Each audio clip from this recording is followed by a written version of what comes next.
Welcome to the Human Nature Channel. I'm your host, Alex Mtamsula, also known as Daddy Baby on Twitter. And what am I doing here? Well, it's Tuesday night once again here in my dad's, photograph farm garage. Because of me, this has to be the most well-photographed farm garage in the whole world. Even before I thought of S.I. Hayakawa, the movie, I was thinking of Farm Garage, the movie.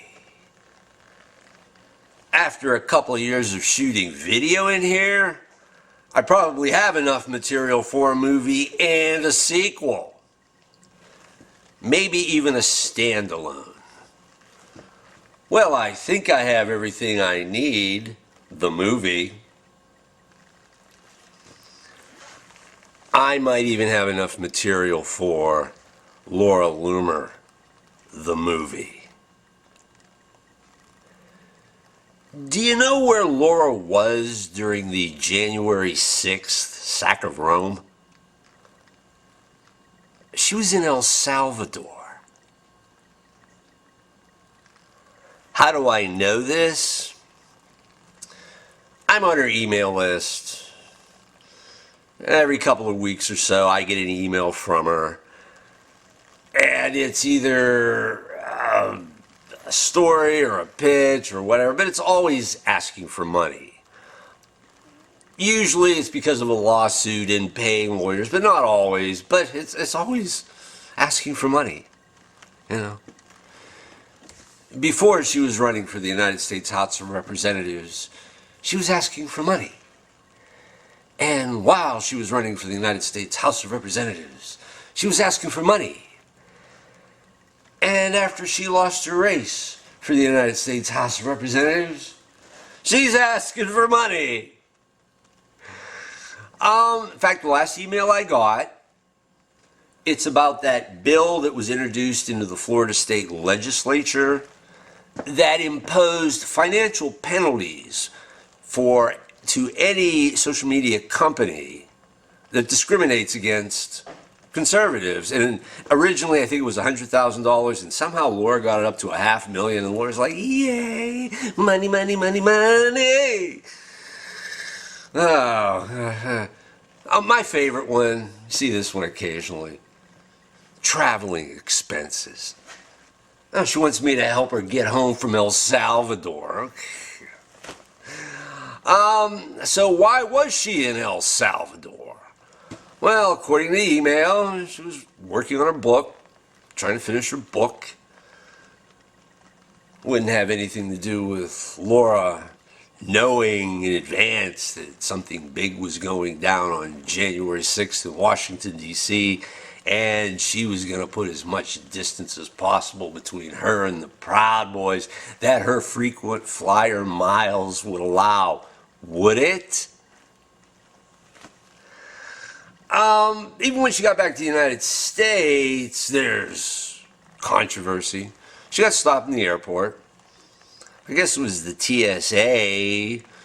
Escorted her into a room, questioned her for an hour. According to Laura in her email, they mentioned that on her Wikipedia page it says she's a right-wing extremist. And I don't know what Laura's answer was, but it should have been, your point? Anyway, they let her go after an hour. I saw a recent photograph of Laura standing next to President Trump. And I think it has something to do with the Florida bill. They both support that Florida bill. So she can get close to the big guy, okay? I wonder if Pence would ever have anything to do with Laura Loomer. I think not. And I think going back to when Trump and Pence were still in the White House, Pence knew more about Laura Loomer than he let on. I wonder if Vice President Pence told the president that a week before Laura Loomer got kicked off of Twitter, she retweeted a beheading video. Did he mention that? Did the vice president ever mention to the president that some of Laura Loomer's friends think the Las Vegas shooting was done by Saudi Air National Guard in helicopters firing down on the crowd? And oh, it wasn't Saudis in the helicopters, it was Pakistani contractors, because these guys work cheap. Did Pence ever share things like that, or did he keep it to himself?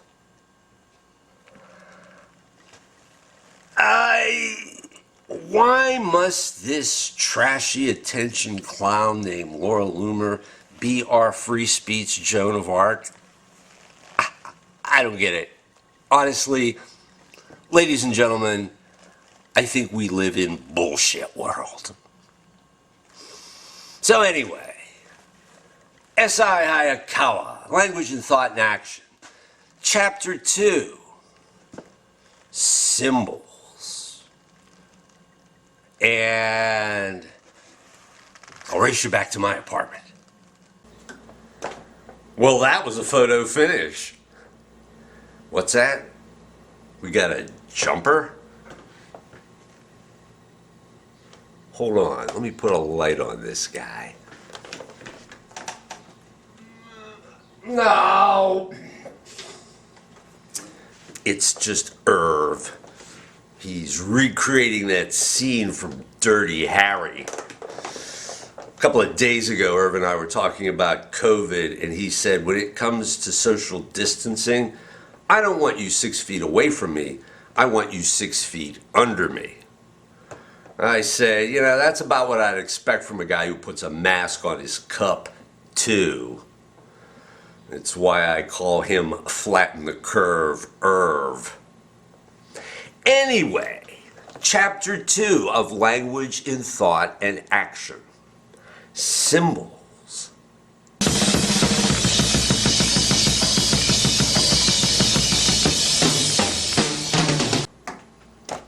Those symbols symbolize symbols, by the way. First topic in Chapter 2 is the symbolic process. Humans are the symbolizing animal. We have evolved a symbolizing process in our minds. We can make certain things stand for other things. And as far as we can tell, we're the only animals who can do this. At the beginning of Chapter 2, all SI tells us that you can train a chimpanzee to drive a car. Okay, it's at the level of Pavlov, it's stimulus response, but you can train a chimpanzee to see a red light and associate it in his mind with stepping on the brake. Or conversely, you can train the chimpanzee to see a green light and step on the gas. Very interesting. All well and good. The only problem is, let's say you got the chimp driving down the street, and he's 10 yards from an intersection, and he sees the red light, and he steps on the brake. Better yet, let's say you have an intersection, and there's a car, and the chimp is in the car behind, right? Light's red. Light turns green, chimp steps on the gas, hits the car in front of him. Goes a long way in explaining why chimps can't get car insurance. But there's something interesting going on here. We can see a serious limit to the chimp's intellectual capacity. Context is mentally out of reach for the poor guy. There's no meaning other than red light, step on brake, get a piece of banana. It's as far as it goes with the chimp. But humans, totally different story. In fact, to humans, a red light doesn't just mean stop. At a certain level in our brains, yes, we do react to the signal, but It also means, like, if you see a red light, just when you get up to the intersection, don't go over that white line, because there's going to be cross-town traffic. However, wait for the green light, and then you can go. Now, what I was able to do out of this situation was derive a definition for symbol. A symbol is a signal that has been placed into a context. Yeah.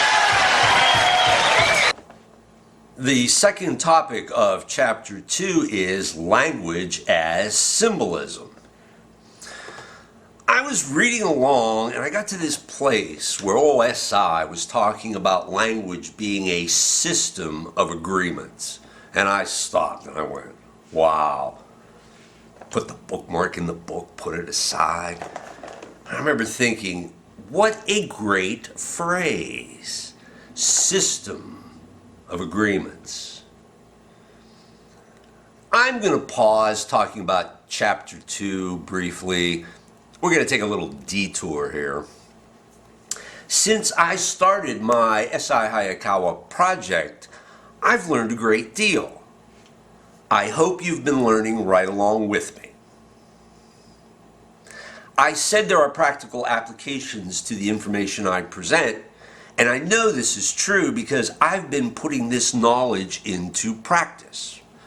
Not just clearing up a disagreement between friends, but communicating with everybody better. Here's how I've been putting it together. I'm contemplating the phrase system of agreements. That reminds me of what SI had said in the first chapter about linking up nervous systems, which is cooperating. We're social animals. We are primed at a deep level inside ourselves to cooperate. We know how to do it. So I'm thinking, well, all right, let's make a distinction between the conscious mind and the subconscious mind here. And the conscious mind would be beta waves, I'm wide awake, I'm on my second cup of coffee. The area of meaning, the realm of meaning, okay? But then you go down into the subconscious area, which is easy to identify. You drive, all right. While you're driving, can you carry on a conversation with the person in the passenger seat? Of course. Why? Because all the things that you need to know about navigating through a city or on a highway and staying safe and getting to your destination, you've internalized it. You've internalized it by now, probably through years of practice. It's down in the subconscious level. You don't have to think about it, you know? When was the last time you thought about putting the foot on the brake? You don't do that. Language has been learned the same way. Practice, practice, practice, you've internalized it. It's almost automatic, okay? Picture two guys who are arguing and fists are going to start flying any moment, right? First guy's there. Yeah, your mother shops in the same shoe store as Frankenstein. And it's like, the guy's like, nobody talks about my mother that way. All right, here's the irony. On a subconscious level, they are cooperating because they're speaking English. They are in a system of agreements. They are agreeing to speak English. The chance that both of them are bilingual and going to switch to Spanish, that's pretty remote. And the only other choice is keep your big mouth shut. And how many people do you know can do that? My point is, on the subconscious level, when it comes to cooperating in the system of agreements, you don't even have to like the guy. It's almost irrelevant. Now, when you get up into the level of meaning, then everything changes. I went to the dentist, right? And I had these ideas in my head, and I was looking for the first opportunity to try it out. So I went to the dentist with the attitude that cooperating system of agreements. I ended up getting into like this very interesting conversation with the dental assistant. I started joking with her, we're laughing about stuff. In a sense, it almost took the pressure off. You didn't have to worry about what you're going to say next, and it became, back and forth, lots of laughs. And then the dentist came in, and I had a long conversation with him.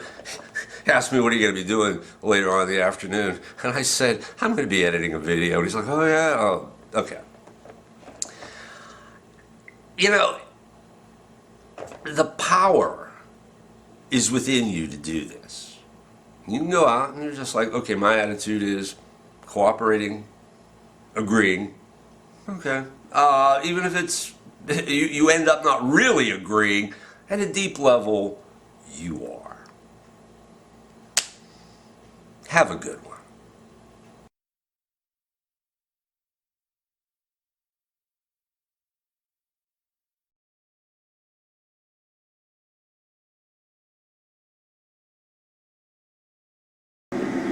I want my money.